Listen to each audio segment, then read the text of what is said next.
സന്നിധാനത്തേക്കുള്ള യാത്രയിൽ പെരുന്നാട് മുതൽ ളാഹ വിളക്കുവഞ്ച വരെ റോഡിന്റെ ഇരുവശത്തും പൈനാപ്പിൾ വിൽപ്പന പൊടിപൊടിക്കുന്നു. സമീപ മേഖലകളിൽ കൃഷി ചെയ്ത് വിളയിച്ചെടുത്ത പൈനാപ്പിളിന് അന്യ സംസ്ഥാനങ്ങളിൽ നിന്നുള്ള തീർത്ഥാടകരാണ് ആവശ്യക്കാരേറെ എന്ന് കച്ചവടക്കാർ പറയുന്നു.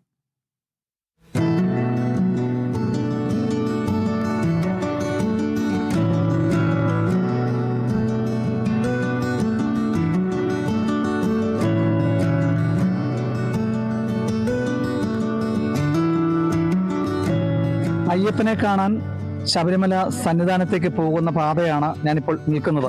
പത്തനംതിട്ടയിൽ നിന്നും പമ്പയിലേക്ക് പോകുന്ന പെരുന്നാടിനും ളാഹയ്ക്കും ഇടയിൽ വിളക്കുവഞ്ചി എന്ന സ്ഥലത്താണ് ഞാനിപ്പോൾ നിൽക്കുന്നത്. എത്ര വർഷമായി ഈ കച്ചവടം? 10 വർഷത്തോളമായി. ഇത് എവിടുന്നാണ്? ഇവിടെ ഹാരിസിന്റെ എസ്റ്റേറ്റിൽ അവര് പാട്ടത്തിന് കൊടുക്കുന്നുണ്ട്. അവിടുത്തെ കൃഷിക്ക് പാട്ടം എടുത്തിട്ടുണ്ട്. അവിടുത്തെ ജലദോന്നും പറഞ്ഞ ഒരു കർഷകന്റെ മേടിക്കുന്നത്. ഞങ്ങൾ 5-8 വർഷമായി കാണും പൈനാപ്പിൾ തന്നെ സീസൺ സമയത്ത് മാത്രമല്ല, ഞങ്ങൾ എല്ലാ മാസവും 1-ാം തീയതി തൊട്ട് 5-ാം തീയതി വരെ കച്ചവടമുണ്ട്. 5 ദിവസവും അവർ തന്നെ നമുക്ക് തന്ന് പൈനാപ്പിൾ തന്ന് സഹായിക്കുന്നു. ഏതൊക്കെ സംസ്ഥാനങ്ങളിൽ വരുന്ന നമ്മുടെ മലയാളി അയ്യപ്പന്മാരെക്കാട്ടിൽ മലയാളി ഫാൻമാരും വരുന്നുണ്ട്. ഞങ്ങൾക്ക് എല്ലാ മാസവും ഉള്ളതുകൊണ്ട് സ്ഥിരം കസ്റ്റമർ ഉണ്ട്.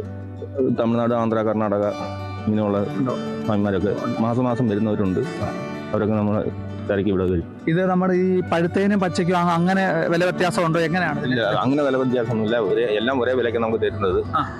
പിന്നെ ഈ പച്ച മാത്രം ഇത് ആന്ധ്രയ്ക്കും തമിഴ്നാട്ടിനും കൊണ്ടുപോകുന്ന ഒരു 2-3 ദിവസം കഴിഞ്ഞാണ് എത്തുന്നത്. അതുകൊണ്ട് ഇവിടുന്ന് പച്ച മാത്രമേ അവർ മേടിച്ചുകൊണ്ട് പോകത്തുള്ളൂ. പഴുത്തത് മേടിക്കുന്നത് അവിടെ പോകുമ്പോഴത്തേക്ക് എല്ലാം ചീഞ്ഞു പോകും. നേരത്തെ ഈ ഭാഗങ്ങളിലൊക്കെ റബ്ബറിന്റെ ഒക്കെ ഇതൊക്കെ ആയിരുന്നല്ലോ. ഇപ്പോൾ റബ്ബർ വെച്ചിട്ടുണ്ട്. അതിന്റെ ഇടയ്ക്കാണ് ഇടകൃഷിയായിട്ട് പൈനാപ്പിൾ വെച്ചായിരുന്നു. ഈ പൈനാപ്പിൾ തിന്നാൻ മറ്റേ കാട്ടാനശല്യം അങ്ങനെയുള്ള പ്രശ്നങ്ങളൊന്നും ഇല്ലല്ലോ? തൽക്കാലം ഇവിടെ ഉണ്ട്. പക്ഷെ എന്നാലും വലിയ നാശമൊന്നും ഇല്ല.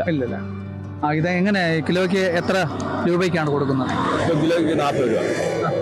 അവർക്ക് കഴിക്കുന്ന മുറിച്ച് കട്ട് ചെയ്ത് ഉപ്പും മുളകും കൊടുക്കും.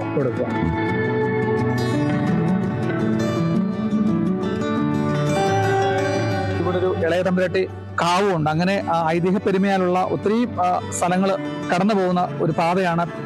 കൂടി ഈ സന്നിധാനത്തേക്ക് പോകുന്ന അയ്യപ്പന്മാർക്ക് തനി ജൈവ രീതിയിലുള്ള ഈ പഴവർഗ്ഗങ്ങൾ ഭക്ഷിച്ചു പോകാനുള്ളതാണ്. പെരുന്നാടിനും ളാഹയ്ക്കും ഇടയ്ക്കുള്ള ഈ വിളക്കുവഞ്ചിയിൽ നിന്നും കിലോമീറ്റർ ദൂരം പോകുമ്പോൾ പല സ്ഥലങ്ങളിലും ഇതുപോലെയുള്ള പൈനാപ്പിൾ വിൽക്കുന്ന കടകൾ കാണാം. ളാഹ വിളക്കുവഞ്ചിയിൽ നിന്നും കേരള വിഷൻ ന്യൂസിന് വേണ്ടി ക്യാമറ പേഴ്സൺ പ്രദീപ് അങ്ങാടിക്കലിനൊപ്പം പ്രസാദം ജെ, പത്തനംതിട്ട.